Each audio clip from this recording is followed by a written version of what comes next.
जैसे हम प्रेम रूपी धागे से बंध गई हैं, वैसे तुम नहीं बंधे हो।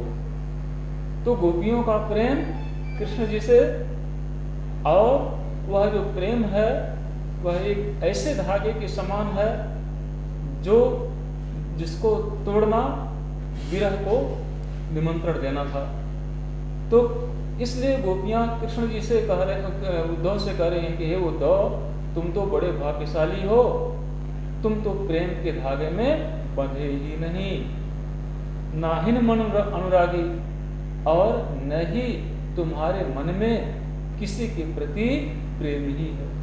जैसा हमारा मन कृष्ण के प्रति प्रेम में पगा हुआ है, वैसा प्रेम तुम्हारे मन में नहीं है, इसलिए तुम बड़े भाग्यशाली हो।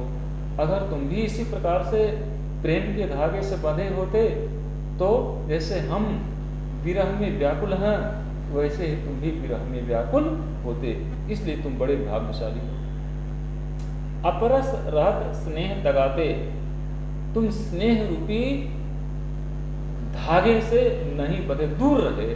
अपरस का मतलब दूर रहे, और प्रेम से भी दूर रहे।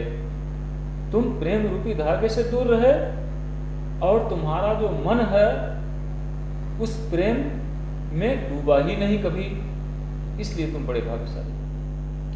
अब उदाहरण कुछ देती हैं गोपियां उद्धव को, अपनी बात को समझाने के लिए, कहने के लिए कुछ उदाहरण प्रस्तुत करती हैं। क्या उदाहरण देती हैं कि पुरैन पात रहत जल भीतर, तारस देहन दागी। जैसे कमलिनी का पत्ता हो, कमल का पत्ता हो, और कमल का पत्ता जल में रहता है, लेकिन जल में रहते हुए भी कमल के पत्ते के ऊपर जो पानी का प्रभाव है, जल का प्रभाव, वो नहीं पड़ता है। आप कमल के पत्ते को तोड़िए, उस पर जल रखिए, वह पत्ता जो है भीगेगा नहीं। उसके ऊपर जैसे कपड़ा है, कपड़े के ऊपर जल डालिए तो कपड़ा गीला हो जाएगा, लेकिन कमल का जो पत्ता है उसके ऊपर जल आप कितना ही डालिए तो वो गीला नहीं होगा, वैसे वैसे पड़ा रहेगा। जल में भी रह करके कमल के ऊपर पानी का जो असर है, प्रभाव है, गीलापन है, वो नहीं होता है। उसी प्रकार से तुम हो, तो कृष्ण के पास हमेशा रहते हो, लेकिन कृष्ण का जो प्रेम है, अनुराग है, वह तुम्हारे ऊपर कुछ प्रभाव पड़ा ही नहीं। जैसे कमल का पत्ता जल में रहते हुए भी पानी से दूर रहा, पानी का प्रभाव इसके ऊपर नहीं पड़ता। पुरैन पात रहत जल भीतर, तारस देहन दागी। और उसके ऊपर, कमल के ऊपर जरा भी पानी का प्रभाव, जल का प्रभाव नहीं पड़ता है। ठीक उसी प्रकार से तुम्हारे अंदर भी कृष्ण के प्रेम का कोई प्रभाव नहीं है। आगे बोलते हैं, दूसरा उदाहरण देती हैं। एक तो ये हो गया कि कमल का पत्ता और जल, इसका उदाहरण दिया, और दूसरा उदाहरण वे देती हैं कि जंजल मां तेल की गागर, मूंदन ताको लागी। गागर हो, घड़ा, और घड़े में जल भरा हुआ हो, उसके ऊपर तेल गिरा दीजिए, तो क्या होगा कि तेल जो है जल के ऊपर तैरेगा। तेल जो है क्या होगा, जल के ऊपर तैरेगा। तेल जल में कभी नहीं डूबेगा। तेल के ऊपर जल का कोई प्रभाव नहीं पड़ेगा। उसी के समान तुम हो।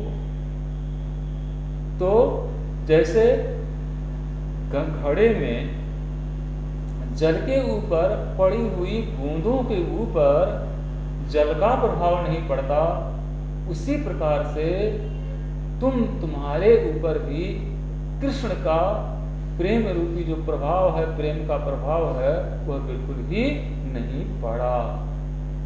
तो जो जल है, घड़ा है, वह कृष्ण जी के प्रेम का प्रतीक है, और जो जल की बूंद, जो तेल की बूंदे हैं, वे किसके प्रतीक हैं, उद्धव जी का प्रतीक हैं। जैसे जल और बूंद पृथक पृथक रहते हैं, ये जल और तेल की बूंद पास रहते हुए भी पृथक हैं, ठीक वैसे ही तुम्हारी भी स्थिति है। तीसरा उदाहरण दे रही हैं गोपियां उद्धव से कि प्रीत नदी में पाउन गौरव दृष्टि रूप पर आ गई। तुमने तो प्रेम रूपी नदी में अपने पैर को रखा ही नहीं, इसलिए तुम बड़े भाग्यशाली हो। तुमने प्रेम रूपी नदी में पैर अपना नहीं डाला, हमने तो प्रेम रूपी नदी में पैर डाल दिया, इसलिए हम दुखी हैं। दृष्टि रूप पर आ गई, हमने तो कृष्ण के रूप को देख करके मुग्ध होकर हम उनके प्रेम में डूब गए। लेकिन तुम तो कृष्ण के पास रहते हुए भी, उनके रूप को देखते हुए भी उनके प्रेम में तुम नहीं डूबे, इसलिए तुम बड़े भाग्यशाली हो। फिर अंत में कह रही हैं, चौथा उदाहरण दे रही हैं गोपियां कि सूरदास अबला हम भूरी गुर चाटी ज्यों पागी, कि हम भोली हैं, हम गोपियां क्या हैं, हम अबलाएं क्या हैं, भोली हैं।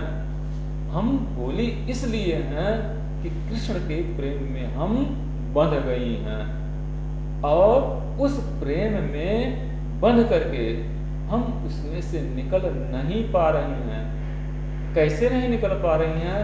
जैसे गुड़ हो और गुड़ के ऊपर चींटी चढ़ जाए तो उसका पैर उस गुड़ में फंस जाता है और चींटी उसमें से निकल नहीं पाती है, उसी में तड़प करके मर जाती है, अपने पैर को उस गुड़ में से नहीं निकाल पाती है।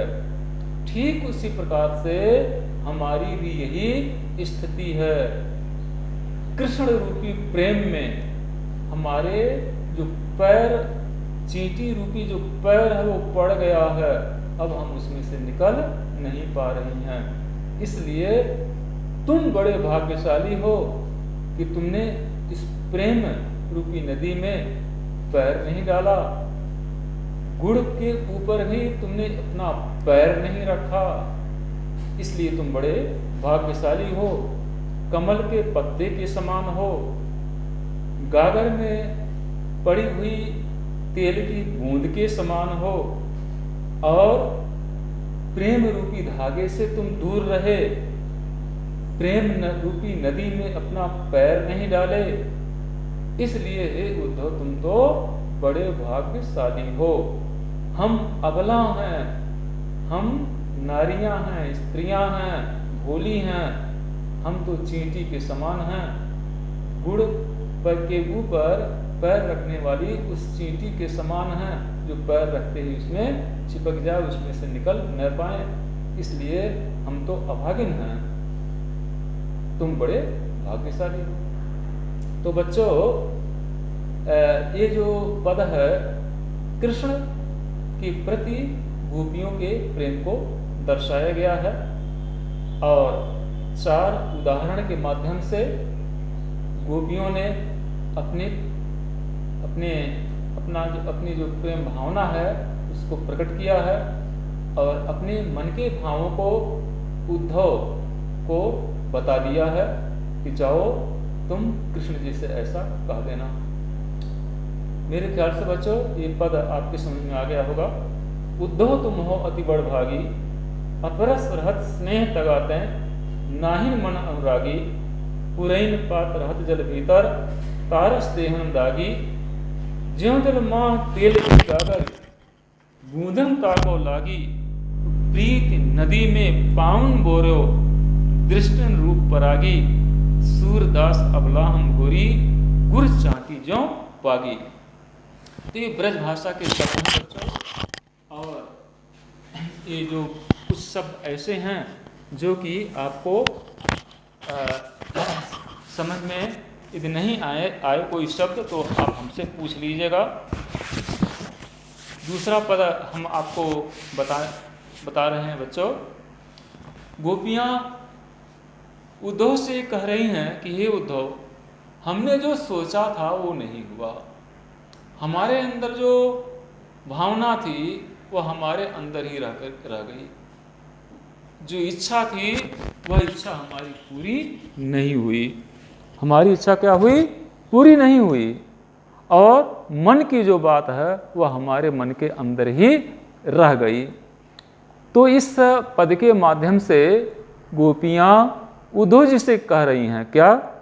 मन की मन ही माझ रही, कहिए जाई कौन पे उद्धव, नाही परत कही, अवधि आधार आस आवन की, तनमन बिथा सही, अब इन जोग संदेशन सुन सुनी, बिरहिन बिरह दही, चाहत हुती गुहार जितहिते, उतते धार बही, सूरदास अब धीर धरहि क्यों, मर जादा न लही।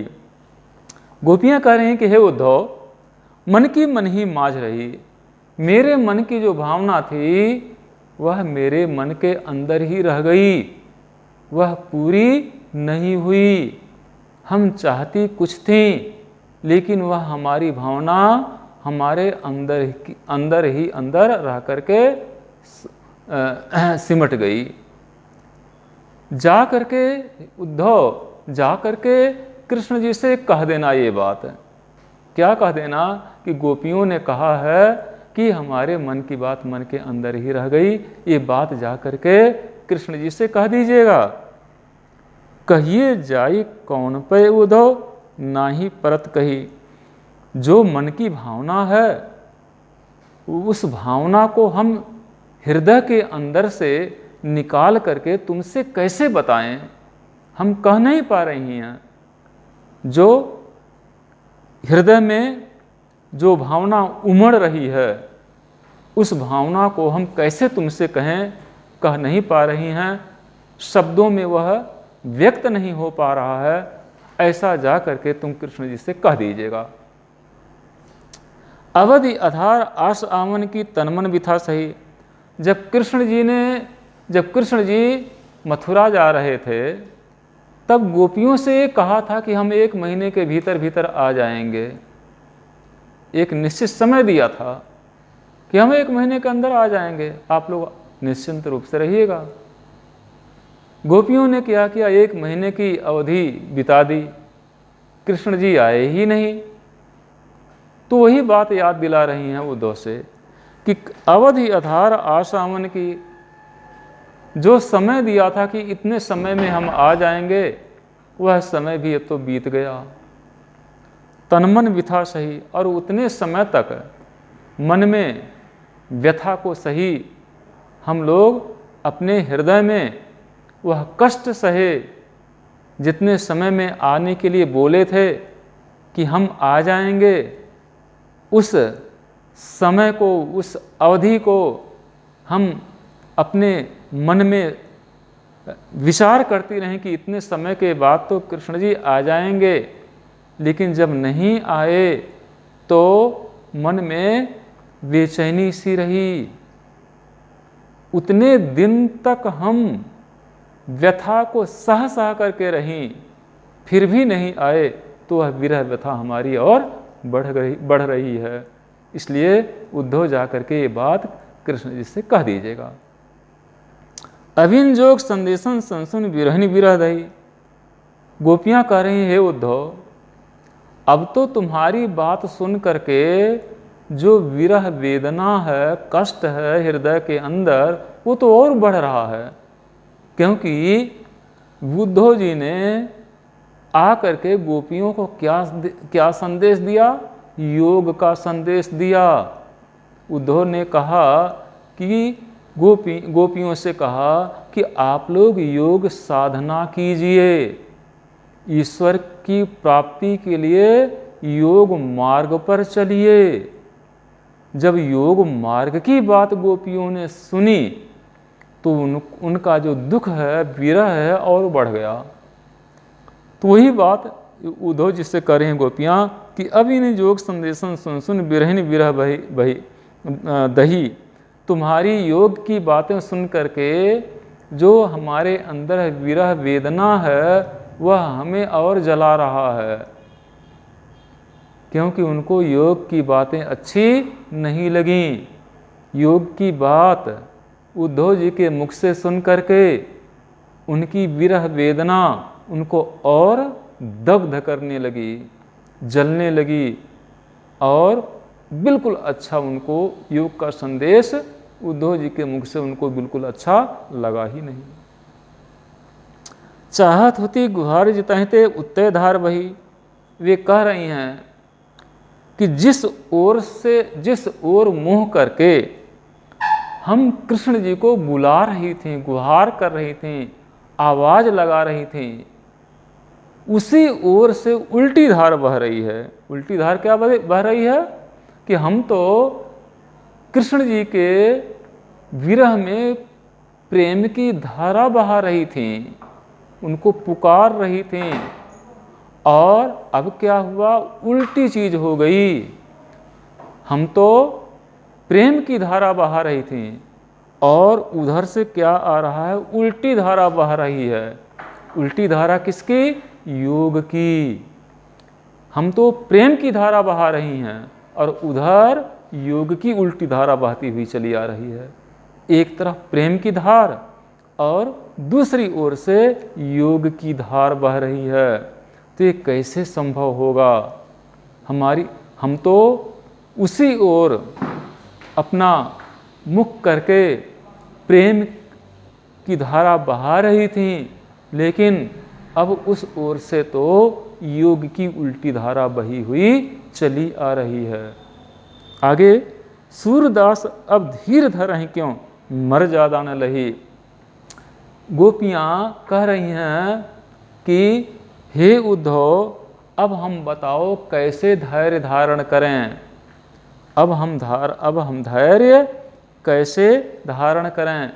सारी मर्यादाएं तो टूट रही हैं, मर ज्यादा न लही। कृष्ण जी ने सारी मर्यादा को ही तोड़ दिया है। अब उनके अंदर तो मर्यादा ही नहीं रही, मान सम्मान ही हम लोगों के प्रति नहीं रहा। सारी मर्यादाएं कृष्ण जी ने तोड़ दी हैं।